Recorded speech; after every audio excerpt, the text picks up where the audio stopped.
good win by our guys. You know, he did a heck of a job responding. One of the things we talked about before the game was, you know, we have 100% control over our ability to communicate, our physicality, and the multiple efforts that we give for each possession. And I thought we were pretty good in all those areas. You know, they missed some shots, but they were 5 for 20 from the three-point line throughout the course of the game, and so that meant that our guys were flying around the right way and trying to contest shots.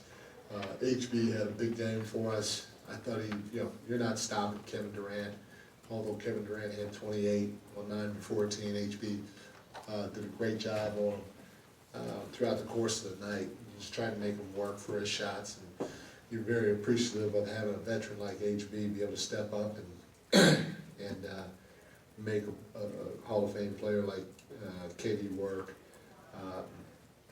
Obviously, 31 assists on 44 field goals was huge. I thought our pace was big, especially in the third quarter. We came out and got some stops, and we pushed the ball on makes and misses, scoring 16 of our 21 fast break points in the third. Wish we would have put bodies on bodies a little bit more. But at the end of the day, you know, Domus's efficiency, going 12 for 15 from the floor, another triple-double. I don't know how many that he has, but it just seems like it's commonplace for those to pop up for him. But heck of a game by Domus with his efficiency on the offensive end and the big triple-double night. Mike, a little more on Domas. I think it's 4 triple-doubles this season, 18 as a King. And in addition to that, he just seems to normalize double-doubles on a nightly basis now. How valuable is that to have someone that you can almost pencil in that kind of production across the board a night? And do you think people take that for granted a little bit when watching him? You know, when great players do stuff like this consistently, I think it's natural for people to think, okay, now great game, but not get excited about it just because that's what he does.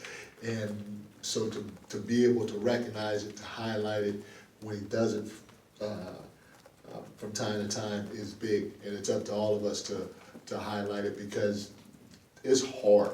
It's hard. It's almost impossible to be a center and get a triple-double, all right?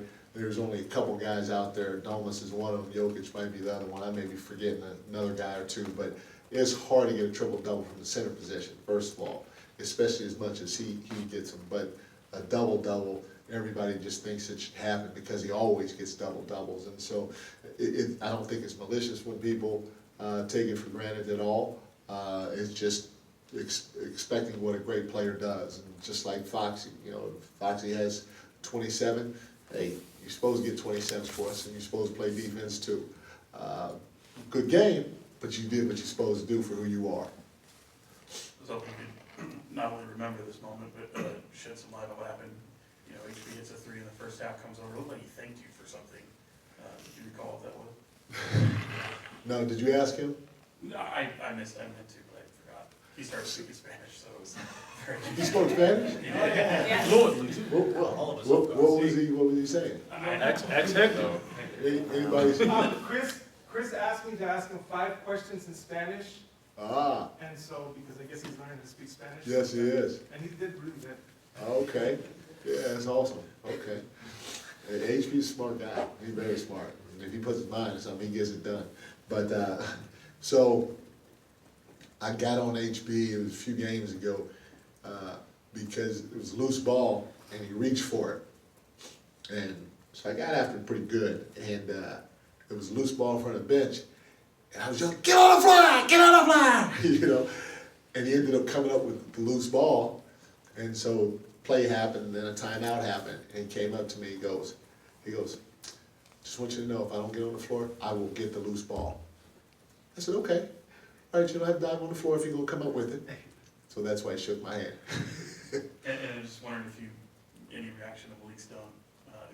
It's not often that you react to some of the dunks that are on there, but I wonder if that one impressed you. That one impressed. There was another one that he did earlier in the year that was like on somebody that impressed me. He kind of cocked it back and dunked on, so that one caught me off guard. Tonight, I could see it coming, and Malik, he's a freak of an athlete. And sometimes he doesn't look like it, people may not think he looks like it, but he can fly. He can really fly. He should be in the dunk contest, Adam. Did I say that, Adam? He should be in the dunk contest. Only if he wants to. Go ahead. Coach, it's interesting. Every single time this season you guys face adversity, you're able to battle through it and come out on top. Another great example tonight. Just what's about this team that's able to make that work every single time? Well, the first thing is, I truly believe that this team wants to play the right way. And, obviously sometimes it doesn't happen. And I think it's a wake-up call, and they realize what they can do better, and they try to embrace what they need to do and go out there and get it done. And, I'm glad they're able to do that, and I think they're trying to fight for consistency, and hopefully we can get it. If we get consistency, as good as those players are in that locker room, we'll have a chance to take off.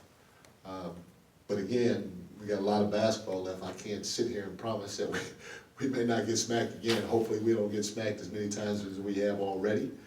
And if we do, hopefully we'll show our resiliency like we did tonight and on other nights to come back and get a win. And speaking of adversity, I think the biggest adversity you guys have in your place right now is winning on back-to-backs. You haven't done it this year. Just what do you hope that the guys show tomorrow to respond to that adversity? Obviously, you're right. We haven't gotten a win off of back-to-back. We need to go out and play at a higher level. We can't coast against a good Minnesota team coming in here, because if they do, obviously they're the best team in the West right now, record-wise. It can get ugly. So I think it's a great challenge in front of us because of the times that we falter. And I believe in our guys. I believe our guys will go out and play good basketball tomorrow to try to get us a win. Coach, KD told me that at one point during the game he got on you about the amount of doubles and blitzes you were sending his way. Do you recall that exchange? Yes. Can you peel the curtain back? Can you take us by some commentary? How that went? KD came over to me. It was a dead ball situation. He goes, "What's up with all this double teaming? Y'all double teaming me, y'all double teaming, y'all double teaming." I said, "KD, come on, man." I said, "You forgot I was with you 2 years." I said, "You smart. You know exactly what we're trying to do and why we need to do it." He was like, "What?" He kept coming at me. I said, "KD, you ain't baiting me into nothing. You're not fooling me. You smart. You're one of the smartest guys I coach. You know exactly what we're trying to do." And finally, he walked away. But does that speak to the personnel around them, or do you feel like you would have been doing that same double blitz action if they had a full team? Because they're guys in and out the roster, so most teams aren't doing that. Yeah, it's obviously it's a little harder with the more shooting and more experience that they have on the floor, and I'm sure they miss Beal right now. I'm sure they miss Nurkic right now, but everybody is out games. We missed Fox for 5 games. We missed Keegan, I think, for 7 games. We missed Trey for 13 games. And, you want your whole team, but at the end of the day, you got to play with who you have. They have a lot of really good shooters. I think there were 4 guys in their starting lineup that we labeled as hot, and you take chances when you double, and your rotations have to be right.